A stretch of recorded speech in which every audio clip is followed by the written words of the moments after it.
Okay then, let's talk about artifacts and everything you need to know about them in order to understand how they work and prepare for them once they come out. So currently there are 4 different tiers of artifacts. I call them by color, so we're gonna stick to that. Basically this is the white tier, green tier, blue tier, and then there is the purple hero tier that is currently not in my inventory because it is extremely difficult to get, and let me tell you from my experience crafting these over the whole day after AFK farming the whole day.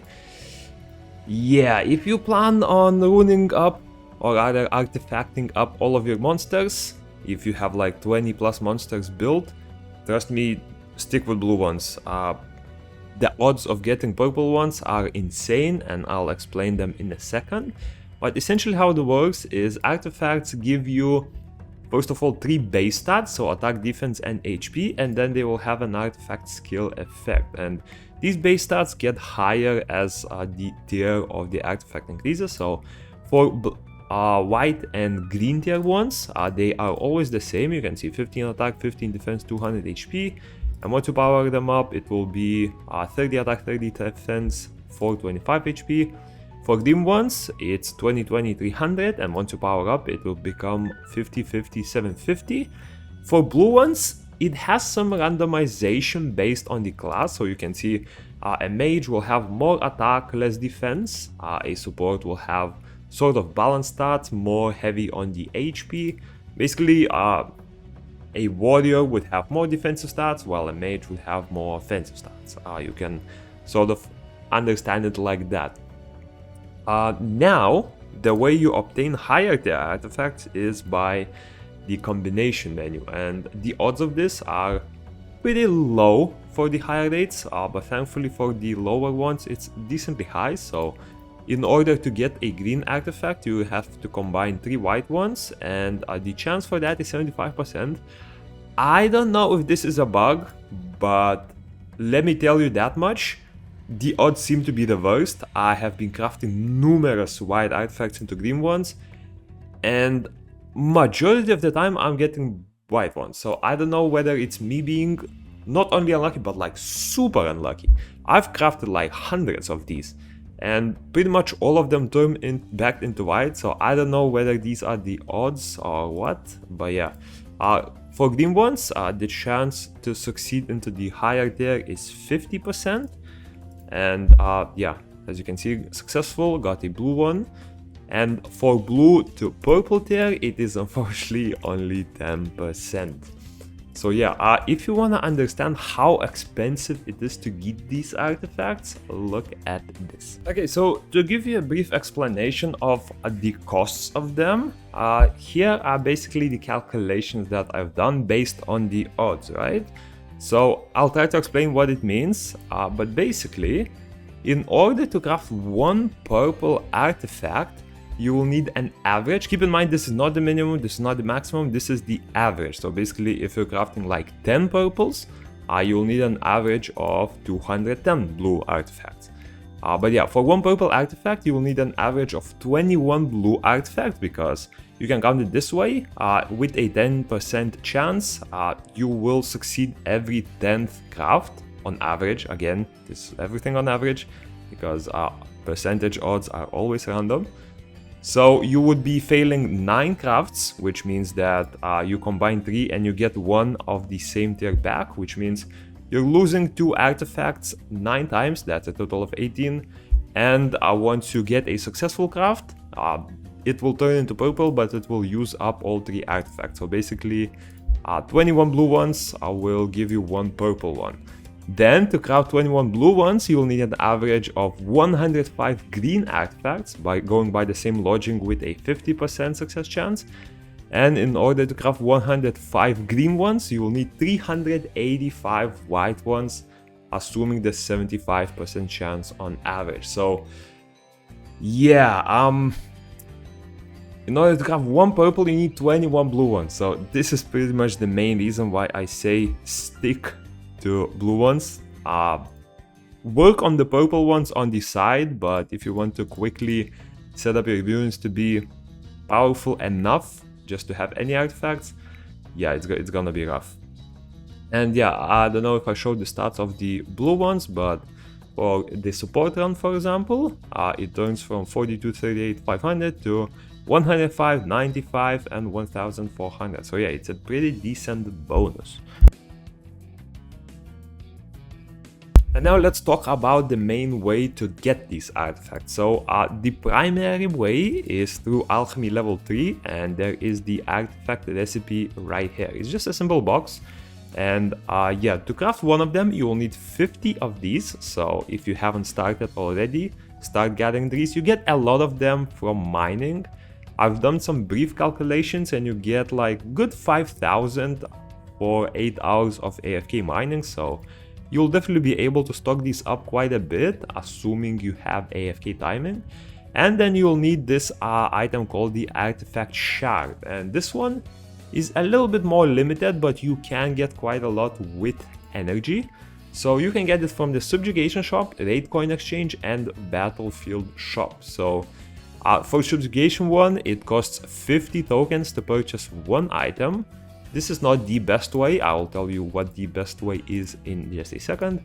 The best way will be via the raid coin exchange shop. Now, which shop you use is up to you. Some of them are more efficient than others. So for hero raids, 5 tokens will give you 1 shard. For Foggy Prison, 30 tokens will give you 1 shard. For Shadow Castle, 25 tokens, I believe. For Boiling Castle, 20. Where is it? There we go. Twisted Marsh is 15, and Tree of Hero is 10 per shard. And overall, the most efficient ones, when we calculate for energy, will be the Varakel shop, the Tree of Heroes. The reason for that is at around 10 tokens per artifact shards, you are getting like what? I would say a good 100 on average per run. That means for each run, you are getting around 10 artifact shards. And the reason why this is more efficient than hero raids is because soon enough the cost of these lower raids will be reduced. As you can see, currently in NA servers it is 150 energy per recharge. In here it is only 65, and it was lowered for all of the raids starting from Froggy Prison, which is now only 30, up until Tree of Heroes, whereas the Twisted Marsh actually remains at, or not Twisted Marsh, but a hero rate will remain at 150. So even with a 2 times higher exchange rate, first of all, you're getting less tokens. It's not by a lot, but you do get a bit less tokens. And second of all, the charge cost is more than double. So this makes Tree of Heroes the superior dungeon for purchasing these. And on average, you can get like, I don't know, 8 to 10 artifact shards for each 65 energy that you spend. Now, the second item you will really need is in the processing tab, and these are the enhancement materials for artifacts. So there are 4 different tiers, and essentially the white tier will be used to power up white tier artifacts. The green tier will be used to power up green tier artifacts, blue for blue tier, and purple for purple tiers. And how you craft these is, for the first one, you just need 100 rune pieces in order to get one. And to power up one white artifact to max, you will need 15 of them, which is 1,500 of these rune pieces. Now, for white ones, for green ones, sure, it's pretty cheap, but once you get to the blue and purple tiers, it will the price will rack up quite a bit. So similar to the items that we see, where are they? I think they're in alchemy. Are they not? The items were, oh, these ones, yeah.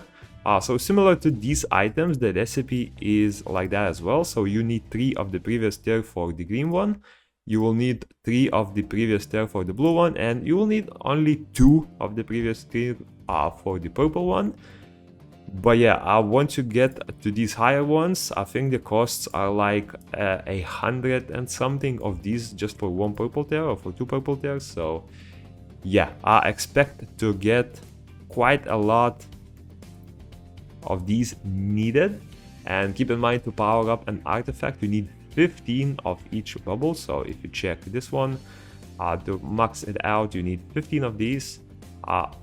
Looks like I have maxed out my green ones, but yeah, it was 15 of the green ones, and to max a blue one you will need 15 of the blue ones.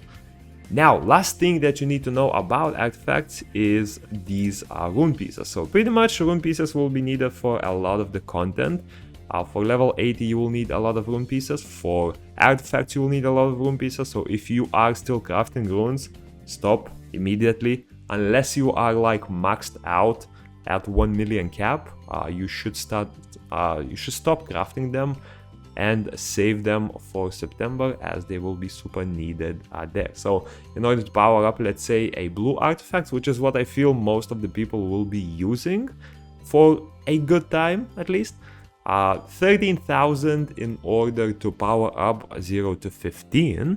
Then, in order to get 15 of these bubbles, you will need 45 of these, and to get 45 of these, you will need 135 of these, and to get 135 of these, you will need a total of another 13,500 rune pieces. So this means that to power up one blue artifact to max, you will need 26,500 of these pieces. So keep in mind, one level 80 unit takes 30,000, one artifact takes 26,500. So to fully prep a unit in September, you will need close to 60,000 of these rune pieces per unit. So yeah, start stocking up, start doing your hero raids on all of the what they called hero area quests, right?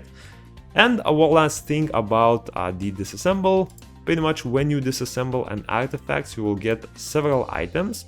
One of them is magical rune pieces, and second of all is the artifact trace, or the artifact, basically the upgrade items you need for these artifacts. But if you disassemble a green one, you will get a green one. If you disassemble a blue one, you get a blue one. It goes like that, yeah? And for the artifacts, you simply equip them on your monsters. What you need to know is the white and green tier ones can go on absolutely any monster. As you can see, my Argan has a crit damage one, Faki has an attack one, and Rosario has an attack speed one. They're all maxed out, and they have their own effects. I will not go through all of the effects. They are in the Korean patch notes, and I will leave a link in the pinned comment for that if you're interested. For the blue and purple ones, in order to add these artifacts, you will actually need to match the class of the monster. So as you can see here, there is the icon of the class. This means that this blue artifact will only work on a support monster. As you can see, once I select support, you will be able to equip the blue artifact. Same way for the other ones. As you can see, I have two mages and I have an assassin one.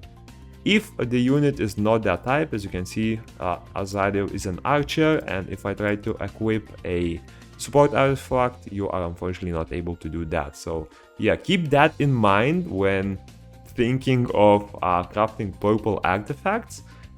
Not only will you need to be lucky to get a purple artifact, you will also need to be lucky enough to get it on the class that you want. It will not matter too much early on when you still need artifacts for all classes, but once you start boiling down to a few units left, and let's say you have 2 warriors left, that odds of getting specific artifact will increase even higher at 1 out of 6, because there are 6 classes in total. So yeah, artifacts, that's pretty much how they work. Yeah, hope you enjoyed, and see you in the next one, my friends.